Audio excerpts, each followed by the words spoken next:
So, ayan, may nag-comment. Sa dami nang nag-a-apply. Dati, alam mo na ito sinatnat.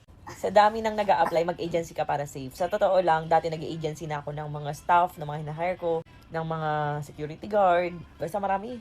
Tapos ng mga bodyguard, ganun. Pero alam nyo guys, hindi pa rin perfect kahit mag-agency ka sa totoo lang. Kaya ako parang mas gusto ko pa rin yung mag-hire na lang ako. Alam nyo, hindi ako maselan yung kailangan nakatapos ng pag-aaral, kahit sa mga staff ko, kailangan degree holder, kailangan ganito, ganyan.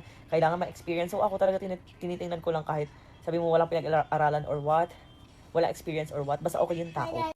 Kasi alam nyo, kahit sabihin mo na sa agency pa, galing yung staff, kinuha lang din ng agency yan, and madalas kasi yung mga agency, para lang makakomission or makakat sila, talagang magpo-post sila, tapos kahit sino na maisalpak nila, magkaroon lang sila ng parang reliever, or kung magkaroon lang sila ng parang ibabato sa'yo na trabahador, ganun.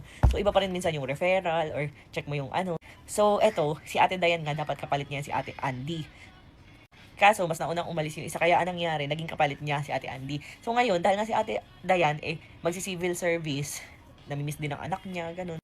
Meron siyang, anong tawag doon, yung parang, nagpa-grace period siya ng 30 days. So, ngayon, nag-hire ako ng kung sino man yung papalit kay Ate Dayan na okay. So, si Ate Andy, guys, registered caregiver and registered midwife. So, sunerte lang din talaga na nakahanap ng ganun.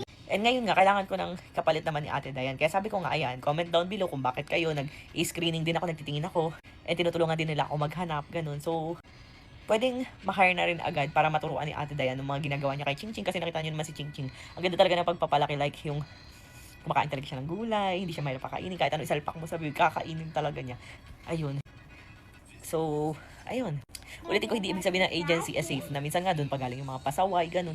So, iba pa rin talaga yung, di, tsambahan lang din. Minsan ka kahit referral din naman na kaibigan, palpak din, ganun. So, trial and error din talaga. Kaya, ayun, super swerte ko. Every time na makakahanap ako ng mga tao na maayos talaga, yun, masipag, ganun. Kaya, kung ikaw na yun, follow me and comment and copy link na bakit ikaw undeserved.